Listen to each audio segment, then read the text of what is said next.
3,458 पद पे वैकेंसियां निकाली गई है, ये किसी तरीके से निकल चुकी है। जेई का जो पोस्ट है वो 118 है। पीडब्ल्यूडी के यहाँ पे टोटल 102 पोस्ट है। डब्ल्यूआरडी डिपार्टमेंट है, इसमें आपका 100 पोस्ट जो है ये भी स्वीकृत हुआ है। पूरे को अगर हम लोग देखें तो 304 पोस्ट के आसपास आपका जो है वो पद स्वीकृत हो चुके हैं। 150 क्वेश्चन होंगे और पूरे के पूरे टेक्निकल होंगे। 50 क्वेश्चन में देखो general knowledge 15 number, computer 15 number. Good morning all, Rajan career private limited में आप लोगों का स्वागत है। आज हम लोग डिस्कस करने वाले हैं सिविल इंजीनियरिंग की अपकमिंग वैकेंसीज के बारे में, ठीक है। तो इसके बारे में मैं आपको सीएम ऑनरेबल सीएम सर के ट्वीट के जरिए इसके बारे में मैं आपसे डिस्कस करता हूँ। देखिए, सीएम सर का एक ट्वीट है जिसमें ये कह रहे हैं कि 3,458 पद पे वैकेंसियां निकाली गई है, ये किसी तरीके से निकल चुकी है या किसी तरीके से अभी प्रोसेस में है, वित्त विभाग तक गई है, जल्द ही ये रिलीज होगी विभिन्न डिपार्टमेंट में, ठीक है। तो अब हम लोग ध्यान देते हैं सिविल इंजीनियरिंग की वैकेंसीज पे, जो कि मुख्यतः जूनियर इंजीनियर की वैकेंसी है, ठीक है। तो इसी के आगे इसमें देखते हैं जैसे कि लोक स्वास्थ्य यांत्रिकी, ठीक है, इसको हम लोग बोलते हैं पीएचई डिपार्टमेंट। पीएचई डिपार्टमेंट में उप अभियंता और सहायक अभियंता ये मिलाकर के पदों की कुल संख्या जो है वो 181 है, 181 है, ठीक है। और इसमें आपको बाइफरकेट करके आपको बता देता, जेई का जो पोस्ट है वो 118 है। जेई सिविल का जो पोस्ट है इसमें से, इस पूरे में से जेई सिविल का जो पोस्ट है वो 118 रहेगा, 118, ठीक है। आगे देखते हैं लोक निर्माण विभाग, ठीक है। किसी भी सिविल इंजीनियर का सबसे फेवरेट डिपार्टमेंट होता है आपका लोक निर्माण विभाग, जिसको हम लोग बोलते हैं पब्लिक वर्क डिपार्टमेंट या पीडब्ल्यूडी। पीडब्ल्यूडी के यहाँ पे टोटल 102 पोस्ट है, जिसमें से सिविल की जो पोस्ट है वो 86 है। बची हुई पोस्ट इसमें मैकेनिकल इलेक्ट्रिकल की भी थोड़ी सी है, ठीक है। आगे देखते हैं, आगे ये जल संसाधन विभाग सेकेंड मोस्ट प्रेफरेबल डिपार्टमेंट होता है आपका डब्ल्यूआरडी, ठीक है। डब्ल्यूआरडी डिपार्टमेंट है, इसमें आपका 100 पोस्ट जो है ये भी स्वीकृत हुआ है, ठीक है। इसके अलावा हम लोग आगे देखते हैं तो देखिएगा अलग अलग अनुविभाग तहसील जैसे जैसे बनते जा रहे हैं, जिले बने हैं जैसे मोहला, मानपुर, अंबागढ़, चौकी, इस तरीके से, तो उन जिलों में भी कार्य के लिए विभिन्न अधिकारियों की आवश्यकता है, जरूरत है, ठीक है। उसके लिए देखिए यहाँ पे रायगढ़ में आपका कार्यपालन अभियंता, विद्युत यांत्रिकी, ठीक है, सहायक अभियंता, उप अभियंता, ठीक है। इस तरीके से अलग अलग पोस्ट जो है वो सिविल, मैकेनिकल और इलेक्ट्रिकल की आपकी स्वीकृत हुई है। आगे देखिए तो ये आपका आता है नवा रायपुर अटल नगर, ठीक है, जो हमारी राजधानी है, उसमें भी ये सहायक अभियंता, उप अभियंता, ठीक है, पोस्ट भले ही यहाँ पे एक एक हो, लेकिन वो उस एक अनुविभाग में जो पोस्ट है वो इतनी है, ठीक है। उसके साथ में फिर से ये नवा रायपुर अटल नगर की बात करें तो ये सहायक अभियंता और उप अभियंता की पोस्ट हमको 1 और 2 यहाँ पे दिखाई दे रही है, ठीक है। आगे देखें तो ये मोहला मानपुर, इसमें भी सहायक अभियंता और उप अभियंता की 1 और 2 पोस्ट यहाँ पर है, ठीक है। तो अगर मैं कुल पदों की, कुल पोस्ट की अगर मैं बात करूं, एक रफ एस्टिमेट आपको दूं, तो सबसे पहले हमने देखा पीएचई डिपार्टमेंट जिसमें 118 पोस्ट थी। उसके बाद फिर आता है आपका पीडब्ल्यूडी जिसमें 86 पोस्ट थी, और तीसरा जो था वो आपका था डब्ल्यूआरडी, ठीक है, यानी जल संसाधन विभाग, उसमें आपकी 100 पोस्ट। इसको पूरे को अगर हम लोग देखें तो 304 पोस्ट के आसपास आपका जो है वो पद स्वीकृत हो चुके हैं। ये 2-4 इस तरीके से अगर और देखा जाए तो लगभग 310 पदों की वैकेंसी आपकी जल्द से जल्द आने वाली है, ठीक है। अब आगे देखते हैं इनके सिलेबस के बारे में, हम लोग थोड़ा सा डिस्कस कर लेते हैं। तो देखिए पीएचई का जो लास्ट रिक्रूटमेंट एग्जाम हुआ था वो 2016 में हुआ था, ठीक है। 2016 में एग्जाम हुआ था पीएचई PHSE 16 के नाम से, 2016 में लास्ट में एग्जाम हुआ था। और उस समय जो सिलेबस था तो ये था 150 क्वेश्चन, और ये पूरे के पूरे कंप्लीट टेक्निकल थे, ठीक है। 3 तरीके से एग्जाम हुआ था, उसको मैं आपको डिस्कस करके बता रहा हूं। सबसे पहले 2016 में एग्जाम हुआ था, उसमें 150 क्वेश्चन, 150 क्वेश्चन थे, जो पूरे के पूरे क्या थे आपके टेक्निकल, ठीक है। उसके बाद फिर दूसरा देखते हैं तो 2022 में सीधा एक बड़ी एग्जाम अगर जो जिसमें सिलेबस चेंज हुआ एक तरीके से कह सकते हैं, तो 2022 में आपकी WRD जल संसाधन विभाग की पोस्ट आई थी जिसमें कुल पोस्ट 400 थी, ठीक है। तो उसमें भी 150 क्वेश्चन थे, लेकिन उसमें से जो 100 क्वेश्चन थे वो आपके टेक्निकल थे और 50 क्वेश्चन जो थे वो आपके नॉन टेक्निकल थे, ठीक है। उसके बाद फिर तीसरा जो एक मेजर चेंज हुआ वो अभी 2024 CSEB का रिक्रूटमेंट हुआ था, मार्च में उसका एग्जाम हुआ था, ठीक है। उसमें क्या हुआ था, उसमें सिर्फ 100 क्वेश्चन आए थे जिसमें से 80 आपका था टेक्निकल और 20 था नॉन टेक्निकल, ठीक है। टेक्निकल नॉन टेक्निकल में क्या है ये आगे के सिलेबस में मैं पूरा का पूरा डिस्कस करने वाला हूं, ठीक है। मेजरली आपको 3 टाइप से एग्जाम व्यापम कंडक्ट करा सकती है, किसी भी तरीके से कराए, हम लोगों को तीनों के बारे में जानकारी होनी चाहिए। पहला तो ये होगा कि 150 क्वेश्चन होंगे जैसे कि हम लोगों ने देखा, ठीक है। पहला तो क्या होगा कि 150 क्वेश्चन होंगे और पूरे के पूरे टेक्निकल होंगे। दूसरा क्या होगा, जो 2022 में पैटर्न चेंज हुआ था थोड़ा सा, 150 में 100 टेक्निकल था और 50 नॉन टेक। और तीसरा अभी जो आपका पैटर्न चेंज हुआ CSEB में 2024 में एग्जाम हुआ था, 100 ही क्वेश्चन आए थे। जैसे कि आपको पता होगा अभी व्यापम में रिसेंट में जितने भी एग्जाम हो रहे हैं जनरली सब में 100 क्वेश्चन ही आ रहे हैं, ठीक है। उसमें से 80 टेक्निकल और 20 नॉन टेक्निकल थे, ठीक है। हम लोग एक बार इसके सिलेबस को देख लेते हैं। तो सिलेबस जो टेक्निकल का था वो मोर और लेस सब में सेम था, ठीक है। पहले देखते हुए चलते हैं आपका बिल्डिंग मटेरियल। बिल्डिंग मटेरियल तो हर एग्जाम में किसी भी जूनियर इंजीनियर के एग्जाम के लिए सबसे पहला लिखा जाता है और सबसे ज्यादा वेटेज वाला आपका सब्जेक्ट होता है।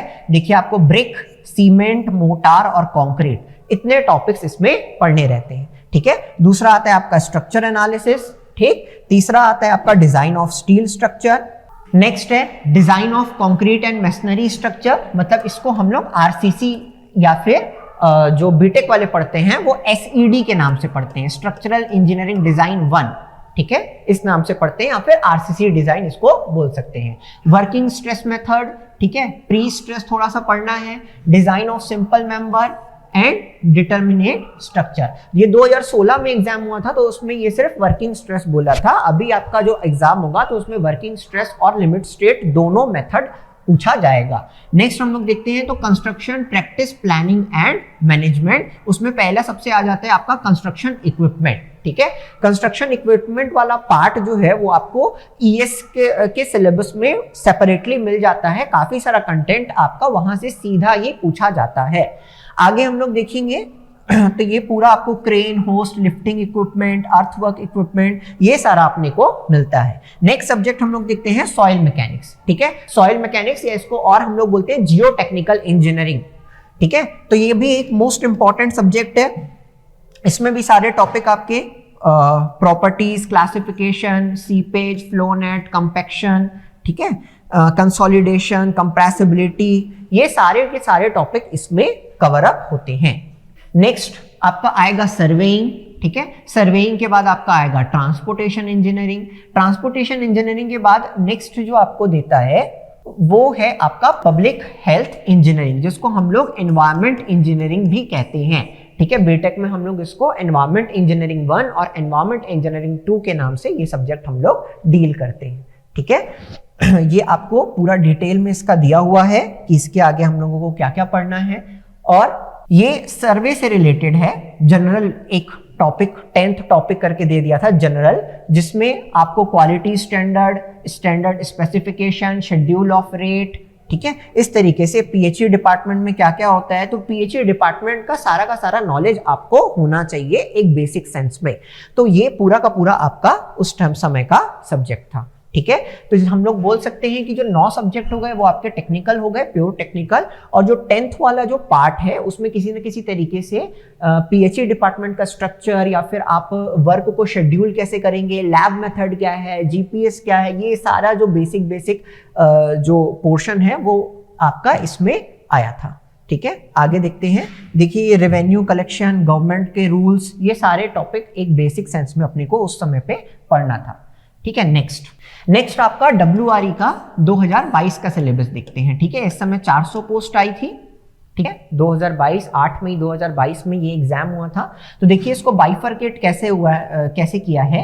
तो 50 क्वेश्चन आपके हैं वो नॉन टेक के हैं। 50 क्वेश्चन में देखो general knowledge 15 number, computer 15 number, reasoning 10 number और general knowledge related to work, ठीक है, वर्क अप्लाइड पोस्ट। जैसे हम लोग, मैंने आपको अभी बताया पीएचई का पूरा स्ट्रक्चर या फिर गवर्नमेंट के रूल्स एंड रेगुलेशन उस डिपार्टमेंट में कैसे रहते हैं, तो वो सब पोर्शन इसी के अंदर आएगा, ठीक है। नेक्स्ट आपका पोर्शन है सिलेबस ऑफ सिविल इंजीनियरिंग, जो कि था 100 नंबर का, ठीक है। आगे फर्दर डिटेल्स का देखते हैं।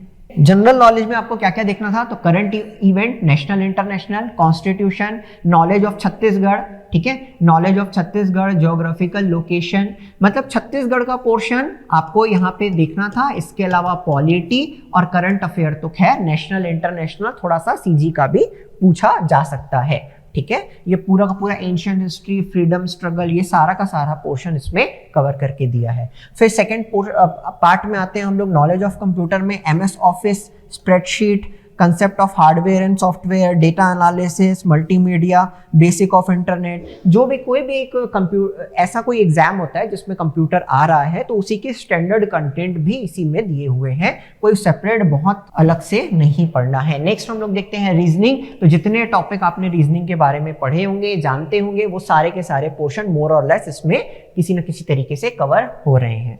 नेक्स्ट देखते हैं पद के कार्य से संबंधित, रिलेटेड टू वर्क, ठीक है। तो इसमें क्या क्या देखना है, तो soil as construction purpose, cement aggregate, ये मटेरियल के बारे में देखना है, major river of country, crop, irrigation facility क्या क्या है, और अदर मिसलेनियस टॉपिक, ठीक है। कोई भी इरिगेशन प्रोजेक्ट क्या होता है, कहाँ पे सिचुएटेड है, उसकी कैपेसिटी कितनी है, इतना सब पूछा गया था।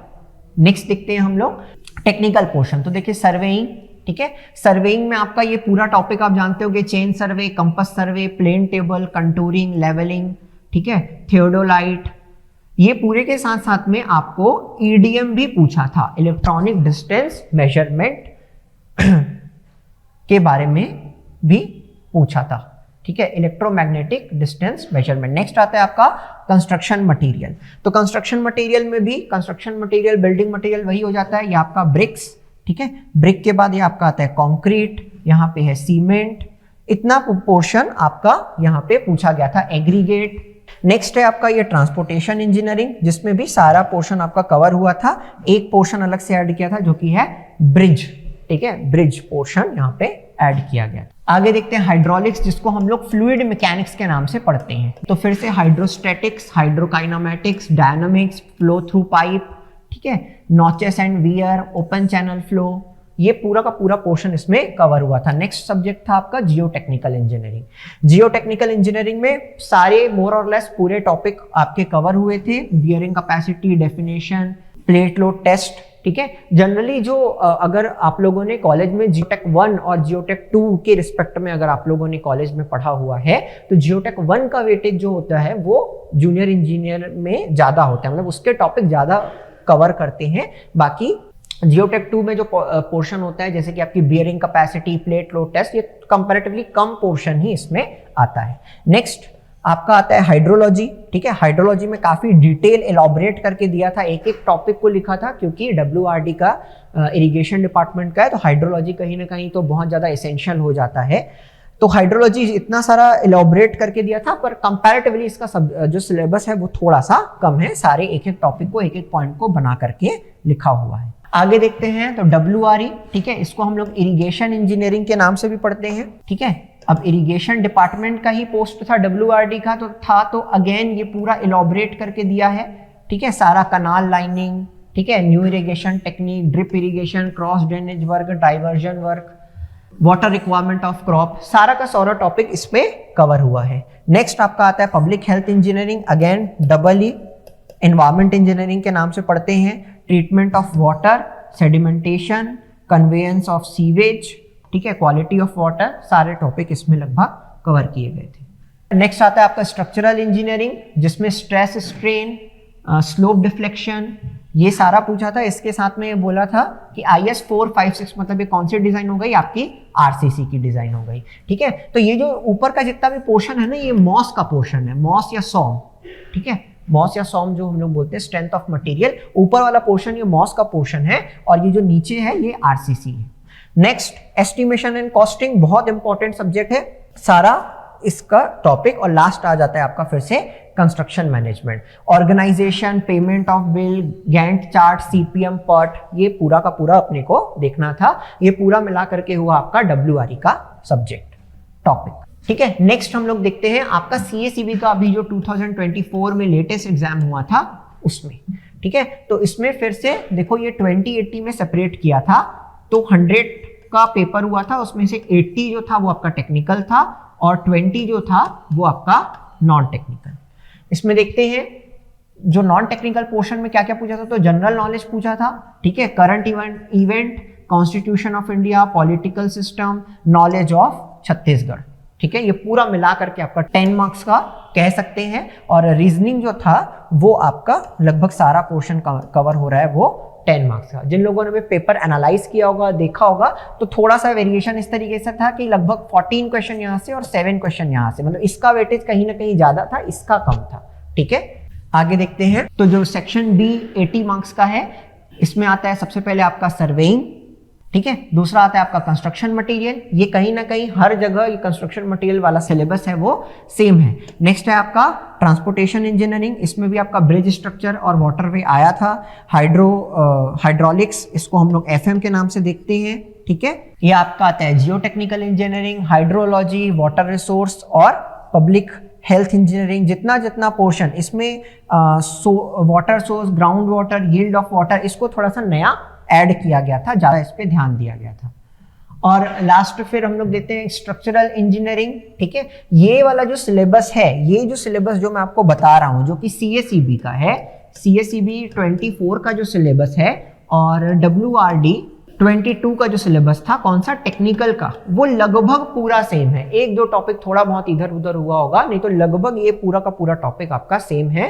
इसके पहले जब जूनियर इंजीनियर का 16 में पेपर हुआ था, तो स्ट्रक्चरल एनालिसिस अलग से टॉपिक बना के दिया था, तो वो उसमें नहीं पूछा गया है, सिर्फ स्ट्रक्चरल इंजीनियरिंग लिखा है, वो भी 2 मिला करके है। उसमें से एक पोर्शन आता है आपका मॉस का, ठीक है, ये stress strain, bending movement, slope deflection, ये यूलर्स फॉर्मूला है, देखिए ये पूरा का पूरा पोर्शन आपका मॉस का हो जाता है। उसके बाद फिर ये IS 456 देता है, तो यहाँ पे आपको RCC का थोड़ा सा पढ़ना है, ठीक है। तो RCC और मॉस मिला के आता है, स्टील इसमें नहीं आ रहा है, नहीं जूनियर इंजीनियर के एग्जाम में।